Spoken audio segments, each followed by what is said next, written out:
Here's the thread I'm introducing this time. Things people in their 50s do when they talk to others. In this thread, 2chan users discuss topics they regret talking about. If you feel like your conversations are too much or if you're having trouble with relationships, please take a look. Here we go.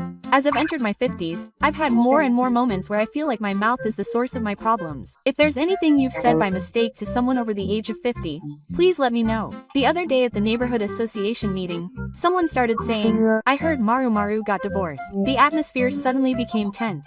People are always eager to talk about things like that. And they talk proudly even though no one asked. And that kind of information is usually only available to the general public. When you ask where they heard it from, they say they heard it from someone else. And when you ask the person directly, they say they just separated because they're not being nice to each other. Gossip is really scary. Once it gets to the person's ears, there's no going back. And it spreads by lunchtime. At first, it was just a simple separation. But before you know it, it's turned into an affair and a love triangle. I did the same thing once. I said, Maru-san was hospitalized. But it turned out he was just getting a medical checkup, and I got yelled at a lot later. The worst thing about not having any ill intentions is that if you say, "I was just worried," they'll probably just stay. But I wonder why other people's stories stick with us so much. Even though they don't concern us, we still can't help but be concerned. Apparently, negative information sticks in our brains. They call it negativity bias. When I went to check on my son's class, I heard people whispering, "I heard that person got fired." Even though he had only quit his job to care for his family. The speed at which rumors spread is crazy. It's not uncommon for one person to hear it, and everyone else knows about it the next class. People tend to stick to the interesting topics more than the facts, so rumors tend to go in strange directions. I once accidentally told someone something, and apparently the person told him that they heard it from Maru-san. When he asked me if I had told them, I got really angry. That's the kind of thing that can make you lose trust in someone. When it comes to our generation, the topics of conversation become limited, and we end up relying on rumors, but that's dangerous. The power of words really can't be underestimated. A single word can end a relationship. When someone tells you not to say something, for some reason you want to tell someone. There's a mysterious psychology to it. In the end, rumors don't get people excited. The other day, I was drinking and I casually asked who they voted for, but everyone fell silent. Yeah. That's a landmine. I once said, "The LDP is at its limit," and they replied, "I'm telling you," and the atmosphere became like hell. Politics is really a topic that you shouldn't touch. Even if you have the same opinion, if there's a difference in passion, arguments can arise. When elections are coming up, the topic of elections inevitably comes up. But if you say who you voted for, it'll cause arguments, so you just say, "Now that you mention it, I guess you're right," and let it slide. The other day, I was talking to a friend about my opinion on the tax system, and I blurted it out. I want to say what I think about the current government, but that's like opening the lid to hell. The other day, when a neighbor passed away, we were chatting about how much to charge for high-speed electricity, and when he said that we have a rule for the shoe sect, I froze. I've had that happen to me.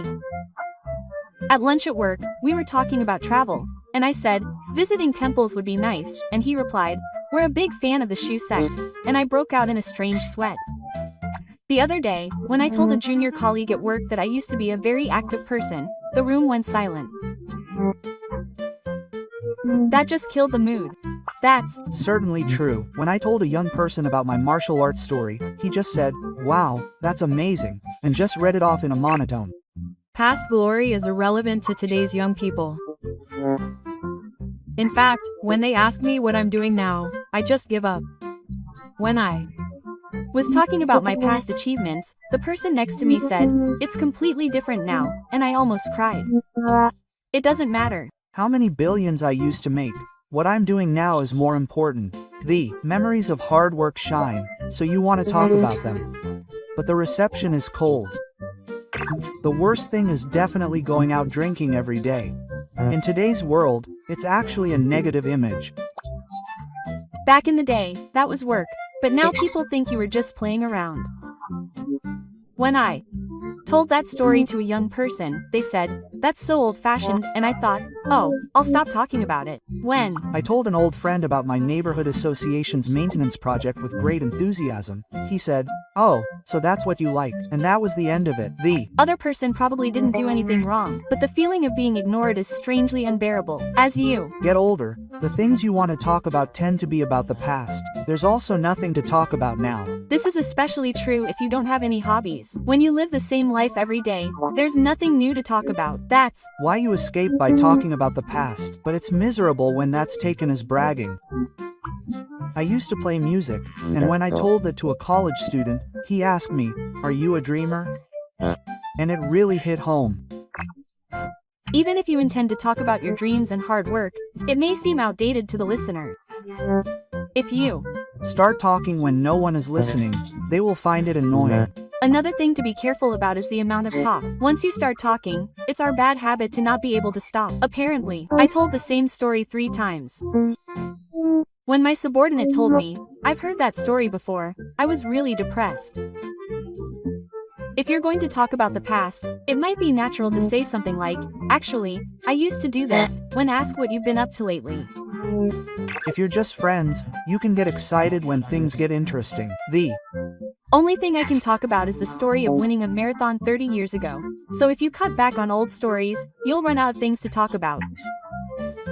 On the other hand, it's interesting if you're that honest. Maybe it's better to take the stance of telling stories rather than telling them. That's the difficult part. When you start telling stories, you become the main character. But it's also true that you want that moment when you become the main character. I understand that feeling. But it's dangerous if you don't watch the other person's expression properly. It might be easier to just drink silently than talk at a drinking party. But if we were told not to talk about the past at a drinking party, I feel like 70% of the conversation would disappear. How much do we live in the past? I was drinking with an old classmate and told him that I got 20 million yen in retirement benefits, and the atmosphere around us suddenly changed. That's a landmine. It's better to pay for it than to be envied. When we were talking about my annual income a long time ago, I said that I was around 8 million, and he said with a straight face, "Then pay more this time." You should never answer when asked about your income or savings. It will unconsciously push people away. I once got envious and told him that I was living on a tight budget, and he made me pay for the entire party. But the truth is, we're not that well off. Just because I got a slightly higher bonus, it's like a hellish comparison contest starts when we start talking about how much we need for retirement. In those kinds of conversations, everyone is anxious, but it turns into a competition of personal growth. Apparently, even when you try to be careful not to brag about money, people above you can tell. I was told that once too. I felt like I was being bossed around. I don't mean to boss anyone around though. You shouldn't mention how much money you have in savings. I told someone I had about 10 million yen, and they said, "What? I only have 5 million yen, which made them feel down.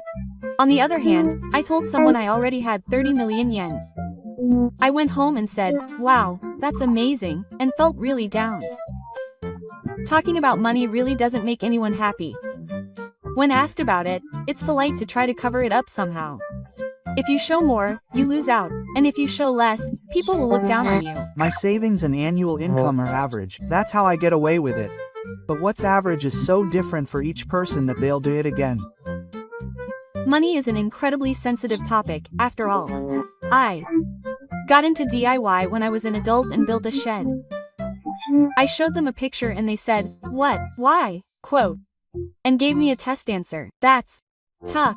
No matter what you do, if you get made fun of, it's over. I also started taking pictures when I was older, but when someone told me I looked like I had a lot of free time, I thought, oh, I can't talk about hobbies with this person anymore. It's only at this age that people are attracted to me when I talk about my dreams. Once you turn 50, the atmosphere becomes one of face reality. When I tried to get a qualification at almost 60, someone laughed at me and said, "Isn't it too late?" I wonder why positive talk is taken negatively. Everyone is tired at this age, and they can't envy dreams and challenges they've given up on their own and can't stand it, so they can't calm down when they see others taking on challenges. Even when talking about hobbies, the atmosphere suddenly becomes unpleasant when money is involved. I was told that I was collecting camping equipment and that I was living on a pension, so I was living a luxurious life. I've been saving up little by little to buy things, and when I say things like, I want to make my dreams come true, people look at me like, are you still talking about that? Quote, There are times when spiritual messages come back to haunt everything I talk about, whether it's my past, my dreams, or the present. It's also tough when people tend to think that starting something now means I'm in a hurry. I really wish they'd stop this trend of thinking that hobbies equal people with free time. If you quit your job, you'll float no matter what you do. Even if you move, you'll complain, and even if you stop, you'll complain. But if you don't have a hobby or a goal, you'll really get discouraged. I've spent so much time on hobbies that I get anxious because I'm so bored that I've seriously lost track of the days of the week. It's mentally healthier to do something. Maybe it's safest to do nothing. It means that you should enjoy your dreams and hobbies only in your heart. It's a little sad that this is the world where that's the smartest way to live. The other day, at a neighborhood gathering, there was an old man happily talking about how his grandson is going to a famous private school this year. I said, wow, but I thought to myself, what a nuisance. My child got a job right after graduating from high school, and people told him that it was great in real life. But he was clearly conscious of the educational gap. The type of person who shows you pictures of their grandchildren is also tough. They scroll through more than 10 pictures and then silently make a movie. And even if they say they look alike, I honestly don't know if they do. I understand that you want to talk about it, but not everyone has a happy family, so it's hard to bring up such topics. When I tell people that my son is still single even though he's over 30, they strangely encourage me by saying that freedom is the most important thing these days, which is tough. It seems like parents are competing for status by talking about their children's grades or where they got jobs. People don't realize that they're bragging. If someone says, my wife is a good cook, the listener will think, my family is all about marriage, and in the end, if you give off an air of being the winner, you're out. Talking about family when no one asks is usually a landmine. It's lonely, but there are surprisingly many people who only talk about their family. Well, it's really hard to talk without sounding like you're bragging. I had a company alumni reunion, and when one person started talking about diabetes, it suddenly turned into a bragging contest about their illnesses. I'm like the kind of person who starts talking about numbers like hemoglobin A1C. I thought, are you a doctor? Even if the person is trying to be serious, the person listening loses their appetite. I was at a drinking party and someone started talking about prostate surgery and I stopped halfway through. If the story gets too detailed, it can actually be a turn-off. It's hard to know how to react if they say things like, my blood pressure isn't coming out well. You also need to be careful if your health checkup results are not enough. My neutral fat levels are over 200. Even if they say that, I don't have any blood pressure tests at home, but they say things like, my blood pressure is different in the morning and at night. I don't know anything about that. Also, if they start talking about supplements, it can quickly become like a religion. There was someone who said they wanted to get tested after drinking this tea, but I thought, isn't that just because the medicine from the hospital is working? Talking about health is fine if you're talking to people who have the same concerns, but when you're not, it can be really cold. I once had an acquaintance who talked for 30 minutes about how he got his Helicobacter pylori removed, but I was fed up with it after 5 minutes. I wouldn't say things like, I had 5 colon polyps removed in public. In the end, it just becomes bragging about your illness. I guess they just want to say how bad I am. Well, I understand how they feel. Everyone gets older and their topics of conversation become more biased. When I got together with my old friends, one of them suddenly said he had traveled overseas again this year and showed us photos, and everyone was taken aback. I understand the mood. He seemed happy talking about it, but it still hurt. I once had a senior at work tell me, I go out for lunch with my wife every week. I told him, we eat convenience store food. I think it's fine if couples get along well, but it's hard when they go out of their way to talk about it. An old classmate of mine kept telling me that his son had given him a trip as a present, and it was hard to listen to. People are probably just happy to talk about those kinds of stories, but the person listening can't help but compare their life to their own. I know someone who's already moved to Kansai, but he was definitely bragging. There are also people who indulge in their hobbies after retiring. They say things like, I go fishing and take naps, and it's the best. It's annoying when people say that to me when I'm still working. I guess they probably don't realize they're bragging about their happiness. They're just stating the facts, but for some reason it's annoying. Whether it sounds like bragging or not ultimately depends on the other person's situation. The more you talk about it, the more you unconsciously hurt people. At a recent meeting, I heard someone say something like, "I used to be popular when I was a student," and I instantly thought, that was funny. I'm sure they mean it as a joke, but it's annoying for the listener. Maybe they just want to brag. I know someone who did that. A woman in her late 20s was talking about how many times she'd been spanked. That was tough. Men do it too. A 62-year-old senior looked in the mirror and said he was still young, and he kept saying it until everyone around him agreed. It makes you look younger. It's kind of harsh to say that. You think they're just saying that to show off. The topic of age is a bit tricky to handle. It's strange how trying to show off your youth by saying things like, "I'm still in my 50s, can actually make you seem more confident. People who insist on saying they're still young tend to be overly concerned about their health, which makes them seem older. There are people who tell me that I look younger than I actually am, but when I ask who they're talking about, it's usually the store clerk. I've heard several stories recently about hairdressers who take social norms to heart telling me that I look young, and it was tough. People who are obsessed with their appearance seem to have difficulty accepting their own age, which is painful. It's fine if someone tells you that you look young, but it's tough when they say it themselves. I've heard people in their 50s talk about their preferences in women, and I can't help but listen. I got goosebumps when I heard a man in his 50s say that he liked high school girls with short hair.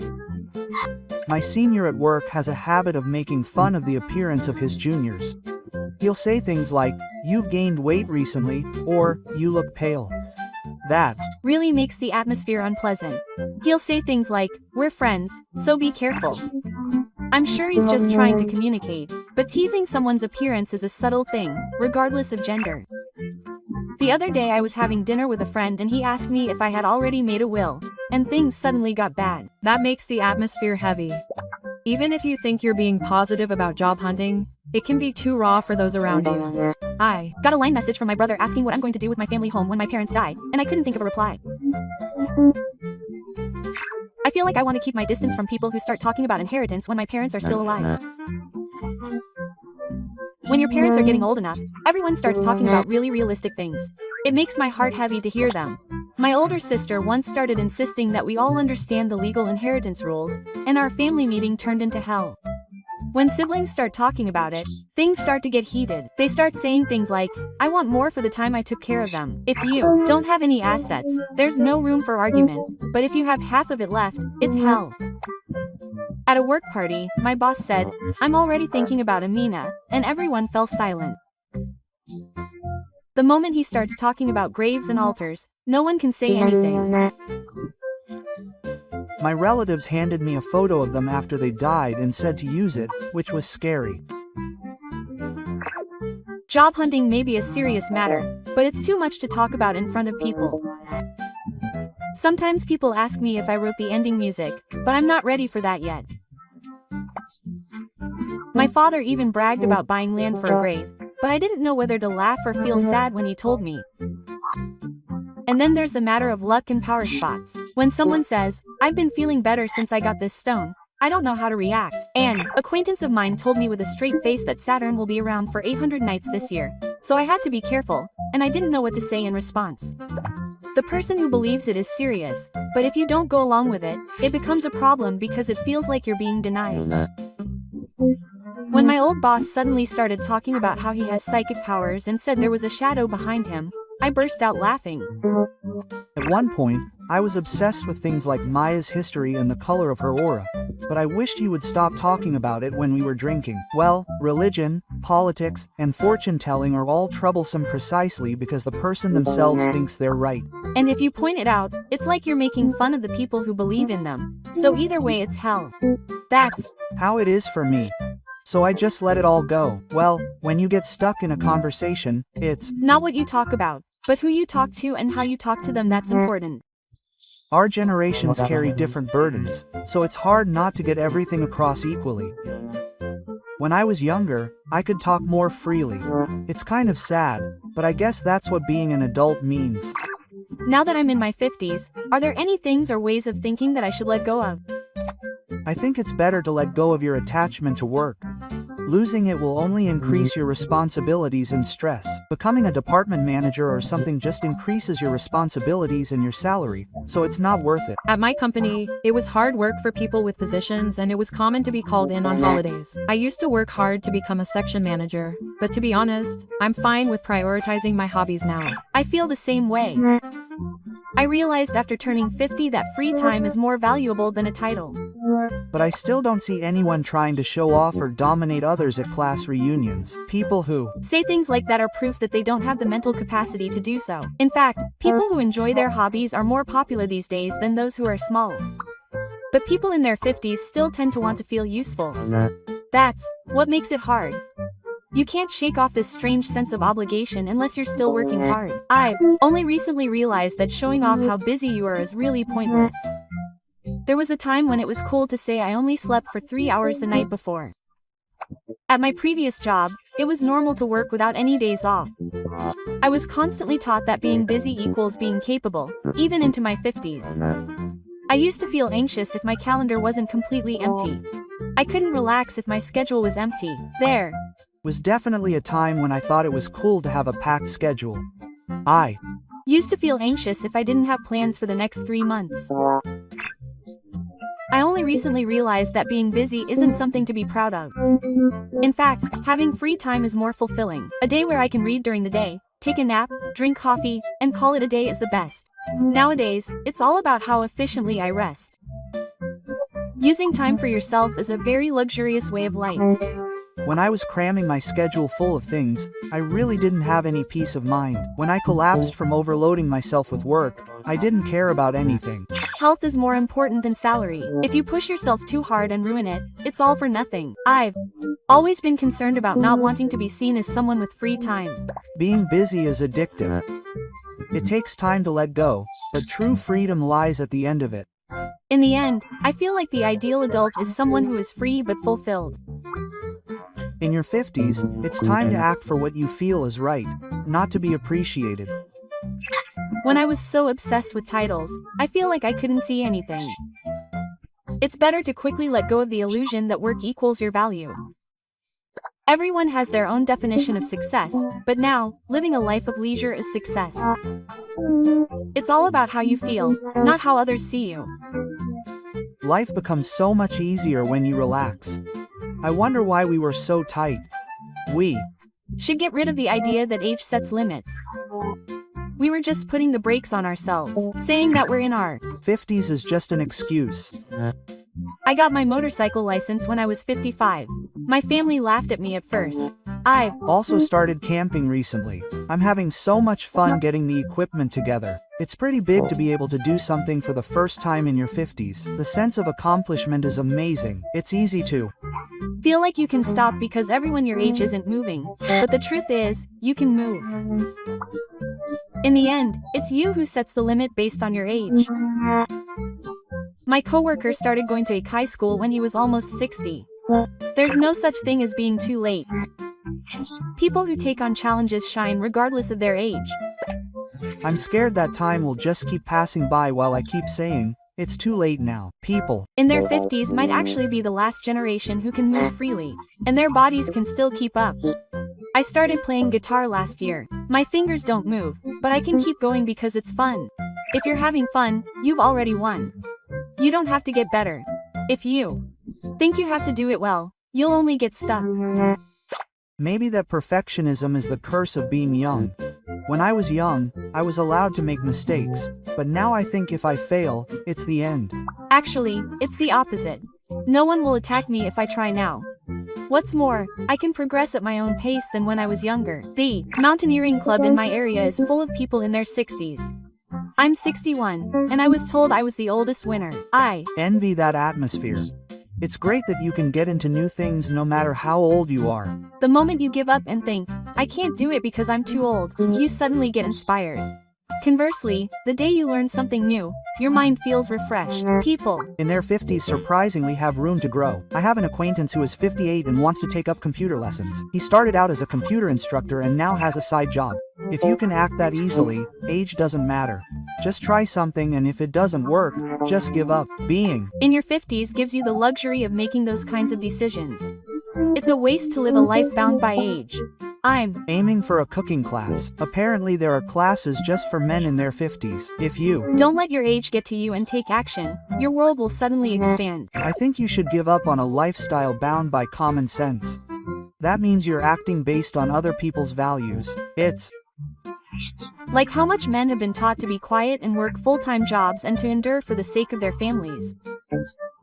I wonder who decided that working for one company until retirement is the right thing to do. I was looked down upon when I changed jobs at 50, but my salary and mental health are better than before. Why do I have to choose that path just because it's normal? Things like too old and not having a MIT are all baseless. My brother got divorced when he was over 50, but he seems to be having a great time now. My relatives told me to calm down, but if I stay calm, they'll just keep pushing me. People who call that unreasonable usually have unhappy faces. Common sense is ultimately just other people's expectations. When you break free from that, the world looks different. There are too many people who ruin their own lives to keep up with social norms. An acquaintance of mine became an executive and started living in a mountain cabin. He was treated like a weirdo, but he's having a lot of fun. I feel like people who are truly having fun are all a little out of touch with common sense. I used to think that having a house was all that mattered, but now I live a relaxed life in a housing complex. I think people who break free from fixed ideas about how things should be in their 50s are strong. My company allows you to wear casual clothes to work, but for some reason everyone wears suits. I've been wearing tracksuits to work since this year. That's fine. If it makes you feel good, then that's the right thing to do. The idea that being married is normal and owning a home is proof of success are all illusions created by commercials and our parents' generation. No one will take responsibility for you if you live your life according to someone else's rightness. I remarried, but I was only concerned about what others thought at first. In the end, when you make a choice that you are satisfied with, you stop caring about what outsiders say. It's such a waste to sacrifice yourself by worrying too much about what the world thinks. There's no point in living by common sense if it's hard. The speed at which common sense becomes outdated is really fast. The normal of the Showa era no longer applies in the Reiwa era. You've changed. When someone says that to me, I secretly feel a little happy. That's proof that I'm being true to myself. I think you should graduate from the term social norm in your 50s. If I could say one thing to myself when I was trapped in common sense, it would be to run away quickly. That's right, I think it's best to let go of the past now. I had been dragging it around for a long time, but once I let it go, I felt much better. I also regretted the bad choices I made when I was young for years, but looking back, I realized that I learned a lot from that. I was dragging around the fact that I failed the university entrance exam on my first try until I was almost 50. But if I had gone to that university, I wouldn't have met my wife. My marriage would have been public. But I feel like that all faded away the moment I had a child. I was still hung up on quitting my old job, but when I heard that the company had gone bankrupt 3 years later, I felt a sudden sense of relief. I had been haunted by the fact that I could have done more to care for my mother, but when my sister told me that I had done enough, I was finally able to change my mind. Regrets are often things that only you can forgive. People around you don't seem to care. You can be easily influenced by a single word from someone else. I wrote my regrets down on paper and burned them. It sounds silly, but it made me feel better. You really do feel lighter after letting go. When you're open about something, you can't move forward. But if you take even one step forward, you'll realize that maybe things are better now than they were. I want to tell anyone who is currently carrying a burden. Your future lies outside of your own sphere. I think it's a good idea to get rid of the habit of comparing yourself to others. I used to compare myself to people around me, such as my annual income and position, but now I've realized that none of that means anything. At a reunion, I heard that a former classmate was going to be a company president, and I was depressed the whole time on the train ride home. I was feeling miserable all by myself, wondering why I was stuck in a rut compared to my classmate who had also become a department manager. But when I found out that my classmate was now suffering from depression and eating school lunches, things started to look different. I work for my older brother's company, and it was painful to have my parents compare me to them every time our family got together. But recently, I've decided that my brother is my brother and I am me, and I feel like my life has become brighter. When you compare yourself to others, you can't see where you're at.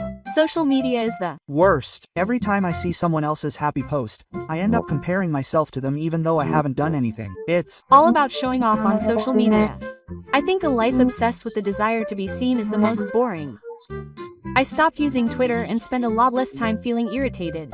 When I was young, I was always trying to win by beating others. But once you're over 50, you're free to not compare yourself to others. I don't even own a house, and it's a used one, but I'm happy and carefree. Depending on who you compare yourself to, it can be hell. I used to be in the same year as him, but now he's a celebrity and he's really popular, and I used to despair when I saw him. Now I only watch the news and I feel lighter. These days there's so much to compare ourselves to, so if you don't consciously decide not to compare yourself, you'll be in trouble. I used to get depressed whenever the topic of salary came up at work, but my family told me that it was enough if I just enjoyed my work, and that saved me. Those words really hit home. My family sees me for who I am. It's really bad to compare your children to other children. Children aren't tools, and it's our job to compare them and educate them. If those little comparisons pile up, it'll eventually lead to accidents. People aren't meant to be compared. We're all walking different paths.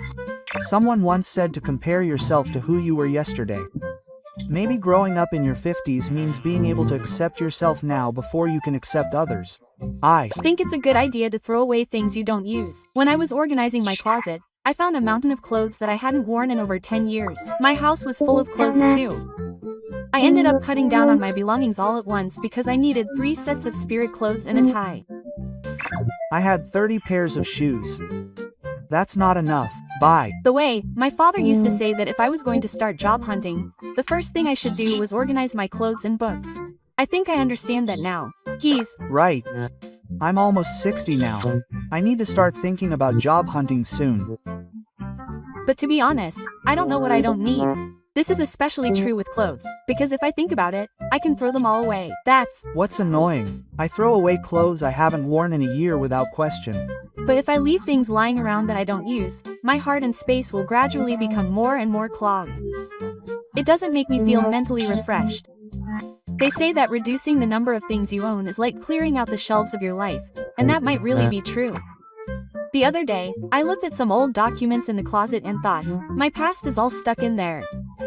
Don't talk like it's a scene from a movie. They say that if you try to organize things in your old age, you seriously won't be able to finish them. I guess I have my chance while I'm still healthy. My uncle also had a hard time with all this stuff after he passed away. His dresser was so full he couldn't move it out. It might be best to organize it yourself while you're still alive, before someone treats your precious things like trash. Please get rid of this one thing.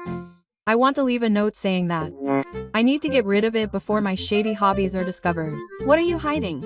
But this is no laughing matter. Even the contents of your computer are subject to job hunting. My father's PC has mysterious folders. I think it's better to get rid of excessive anxiety about the future. What's wrong? You're suddenly feeling anxious. Did something happen? I was so busy thinking about how to prepare for my old age and how to care for him that I couldn't enjoy a single day. I understand that. There was a time when I was trying to save money for the future and refrain from traveling or eating out. In the end, that self-restraint was toxic to my mind, and before I knew it, the stress was breaking down in my body and my medical expenses were increasing. It's putting the cart before the horse. Seriously, once you prepared for anxiety to some extent, you need the courage to let go of it. If you hold on too tightly, you'll drown. In my case, I'm so scared of caring for my mother that whenever I remember her collapse, I find myself fantasizing about the same thing happening to me in the future. But in the end, you can't predict the future. You need to have the minimum knowledge of the necessary insurance and systems, and be prepared for things to happen as they will. My generation may be the worst at letting things go with the flow. I get anxious when things don't go according to plan. When it came to caring for my parents, there were moments when my anxiety was greatly relieved just by allowing myself the option to rely on others.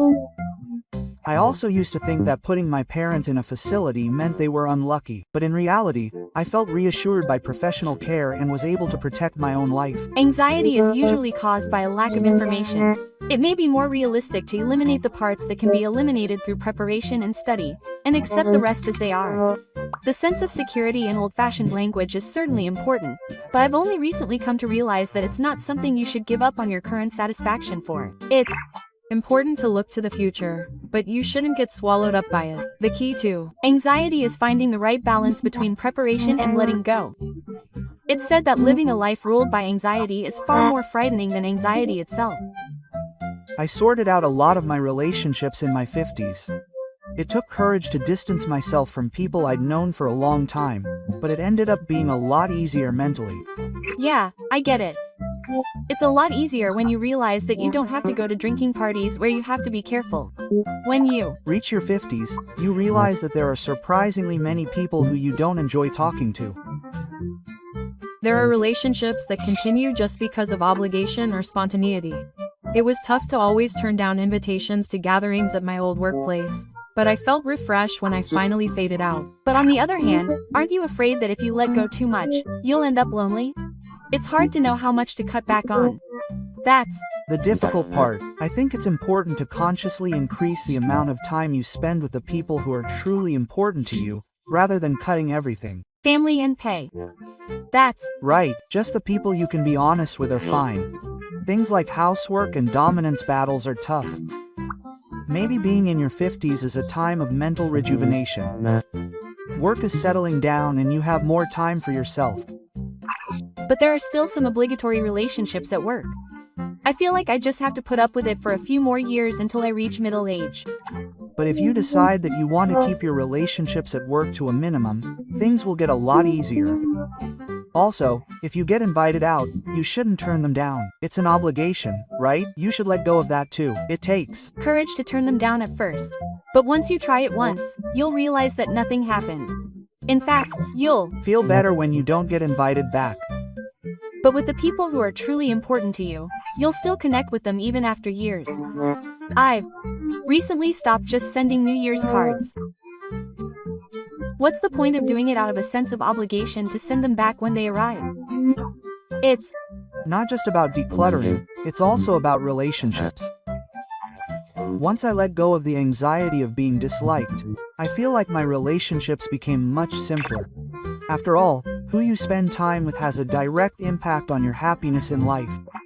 When you think about it that way, maybe your 50s are the time to seriously consider who you want to spend the rest of your life with. A small, elite group is fine. Having a wide variety of things and being shallow will only make you tired.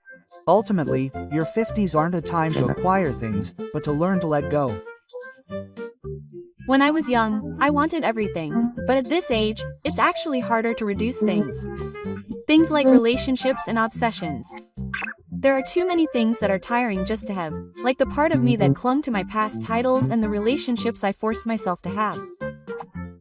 But when you let go of them one by one, you often wonder why you were so attached to them.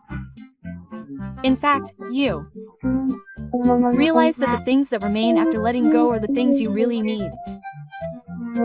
I feel like the more I let go, the lighter I become, the less unnecessary stress I have, and the lighter my heart is.